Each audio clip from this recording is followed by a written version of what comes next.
Hi hello அம்பாசமுத்திரத்துக்கு கிளம்புறதுக்கு இன்னும் 10 மினிட்ஸில் ட்ரெயின் வந்துடும் சொன்னாங்க. கரெக்டாக 4:40க்கு ட்ரெயின் வந்துருச்சு சென்னை டு செங்கோட்டை. ஸோ நாங்கள் ஏறியாச்சு. ஏறினோடனே வந்து பார்த்திங்கன்னா பசங்களும் அவரும் படுத்துட்டார். ஏன்னா எல்லாருமே படுத்து தூங்கிக்கிட்டு இருக்காங்க. ஸோ ஒரு 7:30 வரைக்கும் வந்து பார்த்திங்கன்னா அப்படியே எனக்கு போரிங்காக தான் போச்சு. ஏன்னா ஃபுல் அண்ட் ஃபுல்லி தரிசு நேரம்.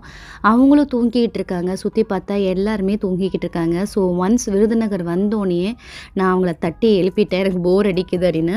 விருதுநகர் தாண்டினோடனே பார்த்தீங்கன்னா விண்மில்லு இந்த நிறைய ஃபார்ம்லாம் வந்துச்சு. நான் நினச்சேன் வந்து நாகர்கோவில் ஆரல்வாய் மொழியில் மட்டும்தான் வந்து விண்மில் இருக்குதுன்னு நினச்சேன். பட் ஒன்ஸ் விருதுநகர் ஸ்டேஷன் விட்டு தாண்டினோடனே திருநெல்வேலி போகிற வழி ஃபுல்லாக விண்மில் தான். அதேமாதிரி வயல் அண்ட் கமாக்கரை அது மாதிரி இருந்துச்சு. என் ஃப்ரெண்டுமே வந்து எனக்கு கால் பண்ணி அவளும் எழுந்திரிச்சிட்டா. அவங்க வந்து ஃப்ரண்ட்டில் ஏசி கம்பார்ட்மெண்ட், லாங் ஜேர்னினால ஏசி கம்பார்ட்மெண்ட் போட்டிருக்காங்க. பட் எங்களுக்கு வந்து 4 ஹவர்ஸ் ட்ராவல்னால நாங்கள் நார்மல் ஸ்லீப்பர் தான் போட்டிருக்கோம். பட் அதுவே ஓகே, ரொம்ப கன்வீனியண்ட்டாக இருந்துச்சு. ஸோ திருநெல்வேலியில் வந்து ஒரு 20 மினிட்ஸ் எடுத்தாங்க. ஒரு டீ வாங்கி குடிச்சிட்டு அப்படியே ரீஃப்ரெஷ் ஆகிட்டு பசங்களுக்கு ஒரு கொண்டக்கடலை அது மாதிரி காலையில் வந்து ஃபுட்டு வேணும்னு சொன்னாங்க. நாங்கள் எதுவுமே கேரி பண்ணிக்கல. ஸோ அதனால் கொண்டக்கடலை சாட் மட்டும் உங்களுக்கு வாங்கி கொடுத்துட்டு அப்படியே வேடிக்கை பார்த்துட்டே வந்தோம். உள்ளபடியே லொக்கேஷன் வந்து பங்கமாக இருந்துச்சு. இப்போ தான் வீடியோ எடுக்கிறதுக்கே எனக்கு தோணுச்சு. ஏன்னா நான் விருதுநகர் வரைக்கும் எனக்கு வீடியோ எடுக்கவே வந்து மனசில்லை. ஏன்னா ஃபுல் அண்ட் ஃபுல்லி தரிசு நேரம். அவ்வளோவும் எப்படி சொல்கிறது, ஃபுல்லாக வந்து பார்த்திங்கன்னா கருவேல காடு தான் அவ்வளோ இருந்துச்சு.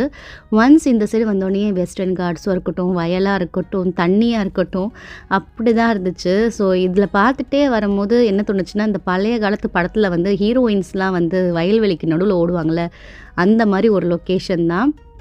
திருப்பியும் கலை எனக்கு ஃபோன் பண்ணி நம்ம ஆல்மோஸ்ட் ரீச் ஆக போகிறோம், நடுவில் ஒரே ஒரு சின்ன ஸ்டாப்பிங் மட்டும்தான் வருது.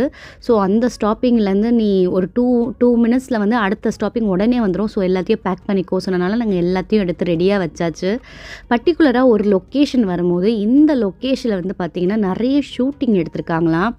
உங்களுக்கு அம்பாசமுத்திரம் பக்கத்தில் இந்த லொக்கேஷன் எங்கே இருக்குன்னு தெரிஞ்சால் கமெண்ட் பண்ணுங்கள்.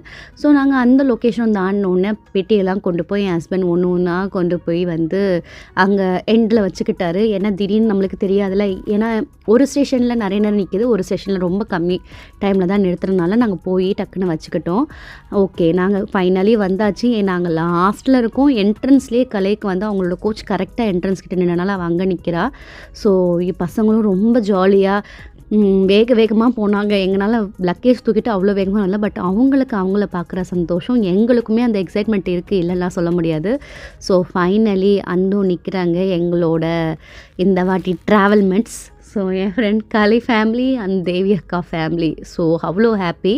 ஸோ நெக்ஸ்ட் வீடியோவில் பார்ப்போம். Until then bye bye Priya.